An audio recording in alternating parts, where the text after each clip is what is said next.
Aujourd'hui, comment intégrer les hyperliens dans notre document interactif.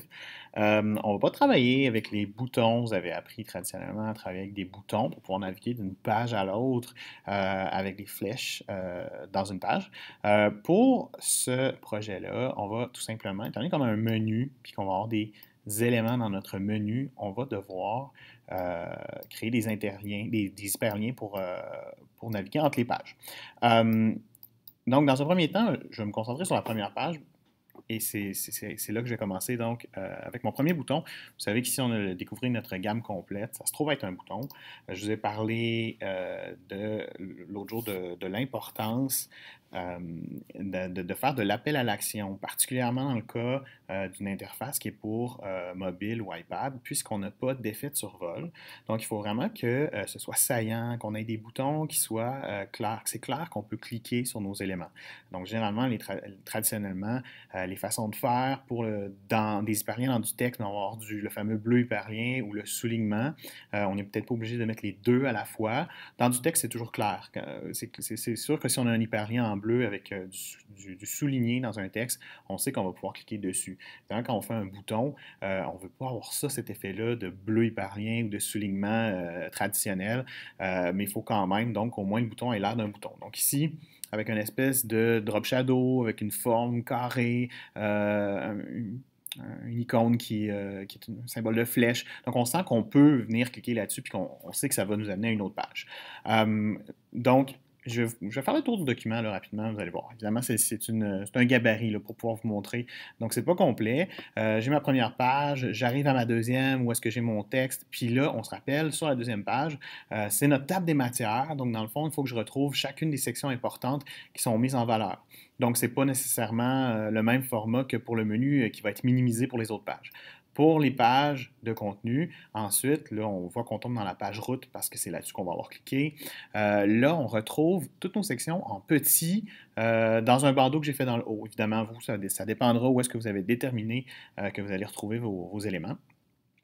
Ensuite de ça, là, par contre, je n'ai pas rempli les pages, mais on se trouve toujours dans route, puis on est donc dans chacune des fameuses pages, là, des fiches techniques, des 3 vélos qu'on doit faire, et finalement, il y a la page où nous trouver.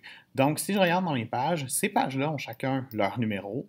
Donc, ma page 1, c'est ma couverture, ma page 2, c'est ma table des matières, ma page 3, c'est la page principale de la section route. Puis ensuite de ça, on est toujours dans route, mais la page 4, c'est les mandats, la page 5, c'est le domaine, et la page 6, c'est le croquette, puis finalement, la page 7, c'est où nous trouver. Donc, ça va être important de connaître le numéro des pages pour pouvoir faire des liens qui vont être adéquats. Je vais commencer avec le premier ici, donc c'est mon bouton. Moi, je vous conseille, pardonnez-moi, je vais retourner ici. Je vous conseille de bien classer vos calques. De toute façon, c'est quelque chose qui va être évalué. On va regarder si les calques sont bien classés. Donc là, pour l'instant, je me suis fait des calques, un calque fond, un calque image, un calque texte, puis un calque menu. Donc, j'ai tendance à mettre certains éléments de navigation sur menu. Et ça va être bien important quand on va arriver dans le gabarit, parce que pour les pages de contenu où est-ce qu'on va toujours retrouver le menu au même endroit, ben on va faire notre menu dans le gabarit. Donc, comme on veut qu'il se retrouve au-dessus de tout en tout temps, on va le mettre dans notre calque menu pour qu'il soit, comme je disais, au-dessus de tout dans le gabarit. Donc, mon premier bouton, découvrir notre gamme complète, je vais donc aller dans le panneau hyperlien, ici. Je vais ajouter un hyperlien. Si vous n'avez pas le panneau hyperlien, vous savez, hein, vous allez dans Fenêtre, Objet interactif, hyperlien, c'est là que ça se trouve. Donc, je vais ajouter un nouvel hyperlien. Donc, je vais créer un nouvel hyperlien. Et là, probablement par défaut, vous avez URL. URL, c'est si par exemple on a besoin de cliquer pour aller vers un site externe. Nous, on va se concentrer sur lien vers page. Donc, c'est une page de notre document. On pourrait choisir un autre document si on le désirait, mais nous, ça va être dans ce document-là. Et là, la page de la gamme, ça se trouve être la page, dans le fond, de notre table des matières. Donc, il faut absolument que j'aille mettre page 2. C'est la page de la table des matières. Zoom, je vais demander d'hériter du zoom. Donc, ça fait en sorte que si on est en plein écran, on va rester en plein écran. Ça va pas bouger d'une page à l'autre. Pour le reste, on n'a pas besoin de s'en soucier pour l'instant pour ça. Donc, je fais OK.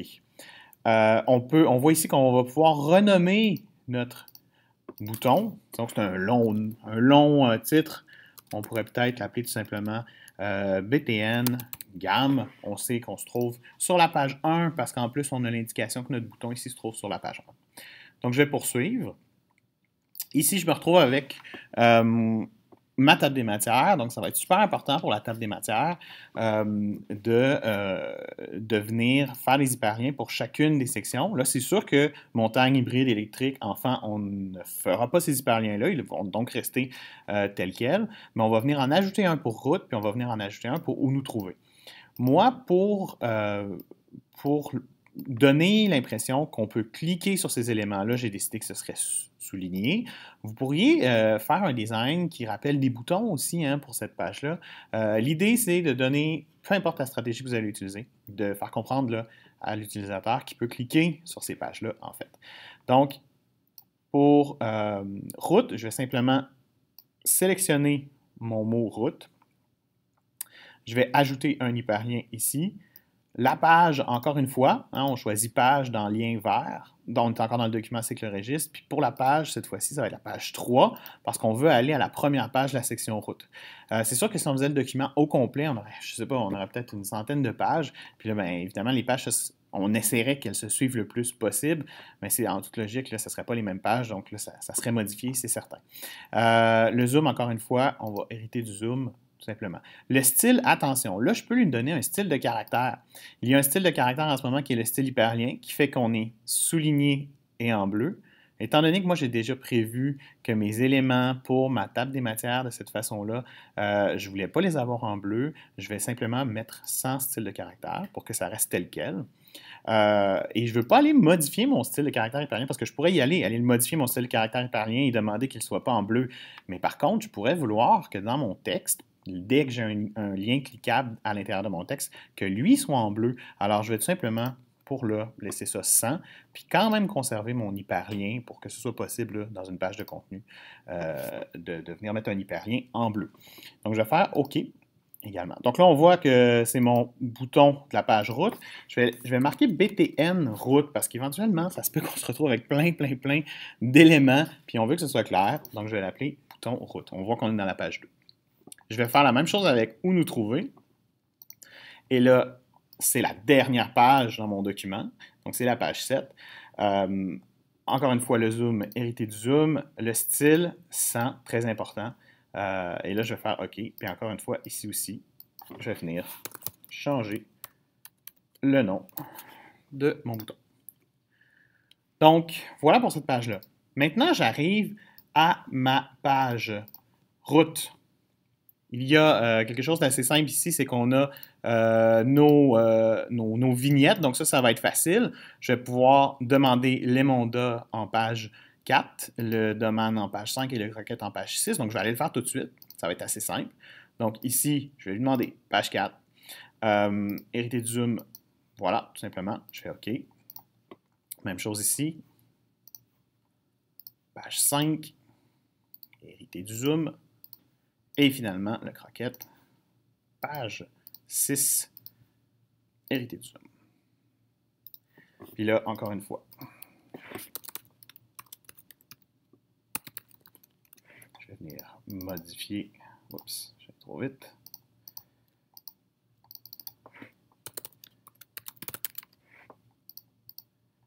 Pour que ce soit plus propre un peu, disons. Voilà. C'est fait.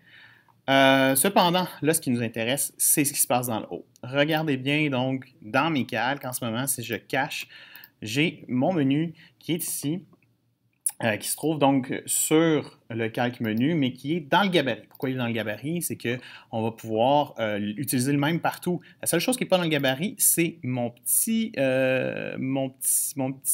soulignement ici qui indique qu'on est dans la page route, parce que évidemment, je ne peux pas le mettre dans le gabarit puisque là, il faudrait que je le déplace d'une section à l'autre.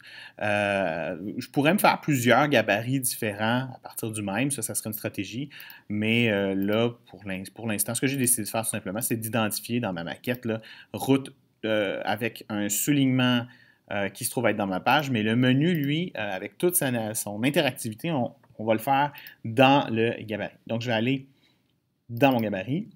Vous voyez ici, donc, j'ai tout simplement mes éléments, là, où est-ce que je vais pouvoir venir faire, donc, ajouter mes hyperliens. On va faire la même affaire que ce qu'on a fait donc, précédemment. Je vais même mettre un lien aussi sur le logo de Cyclorégis pour les pages de contenu. Donc, je vais aller à nouveau dans mes hyperliens. Pour celui-là, en fait, ce que je veux, c'est de pouvoir, à chaque fois que je clique sur le logo, retourner à la table des matières, où est-ce que je retrouve tout mon contenu, dans le fond, de départ. Donc, je vais demander d'aller à la page 2, tout simplement. Le zoom, hériter du zoom encore, et je vais faire OK. Pour route, ici, ça va être bien important, donc, de pouvoir toujours retourner à la page 3, qui est l'introduction, qui est notre première page de la page route, de la section route. Encore une fois, hériter du zoom, sans style de caractère. Je vais faire OK. Puis finalement, le où nous trouver. Je vais venir donc lui demander d'être en page 7. Hériter du zoom. OK. Donc, vous voyez, encore une fois, ici, je retrouve encore les mêmes libellés. Donc, ça pourrait être intéressant de l'appeler, par exemple, menu, où nous trouver dans ce cas-ci. Ça serait plus clair. Menu, route. Vous voyez ici, on se trouve, on n'est plus dans une page, on est dans le gabarit, donc ça indique A. Donc, c'est encore plus clair, là, pour se retrouver. Puis le menu, logo, tiens, ça va être plus clair. Voilà. Donc, évidemment, les autres pages, on les ferait aussi. Cependant, nous, on ne les fait pas pour notre maquette, donc on n'a pas besoin de le faire maintenant. Je vais donc retourner dans mes pages pour être sûr que tout est correct. Comme je vous disais, ici, je ne les ai pas faites, ces pages-là. En toute logique, on va pouvoir cliquer sur route puis revenir. Ça va être donc parfait. Même chose ici, encore une fois là.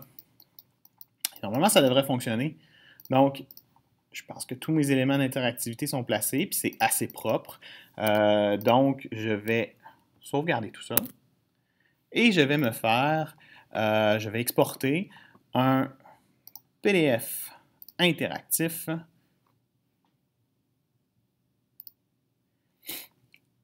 Je laisse les options par défaut de mon PDF interactif, ça va fonctionner. Je peux cocher d'afficher après l'exportation, comme ça va s'ouvrir automatiquement sur mon écran.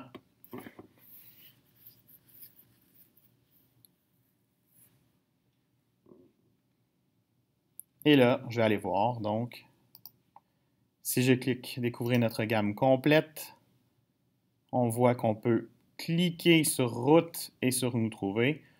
Donc, je vais aller sur route. Là, je vois ici, j'ai mes vignettes. Il y en a quelques-unes que je peux cliquer, évidemment, les 3 que j'ai prévues, donc les mandats. Si je retourne sur route, je peux encore retourner donc sur cette page-là. Je clique sur le domaine, je me trouve dans la bonne page, je retourne sur route, et cette fois-ci, je vais aller cliquer sur croquette, et ça fonctionne. Et donc, il me reste une page que je n'ai pas encore vue, où nous trouver. Et ça fonctionne. Puis comme on le sait tout à l'heure, j'ai mis aussi un hyperlien sur le logo. Donc, si je clique sur le logo, ça me ramène à ma table des matières de mon document complet, de telle sorte que je peux à nouveau le naviguer. Donc, toutes les pages fonctionnent. C'est aussi simple que ça. Et ce sera donc à vous là, de faire la même chose dans votre document. Évidemment, avec votre design, vous allez avoir vos façons de faire. C'est important d'adapter ce que je viens de présenter pour que ça fonctionne avec ce que vous avez à proposer. Mais assurez-vous que ce soit propre, que ce soit bien classé et que vos hyperliens aussi soient vraiment bien identifiés. Ça, c'est important. C'est le même principe que de nommer des calques dans Photoshop. Il faut que ce soit clair pour tout le monde si quelqu'un avait à retravailler sur votre projet, par exemple.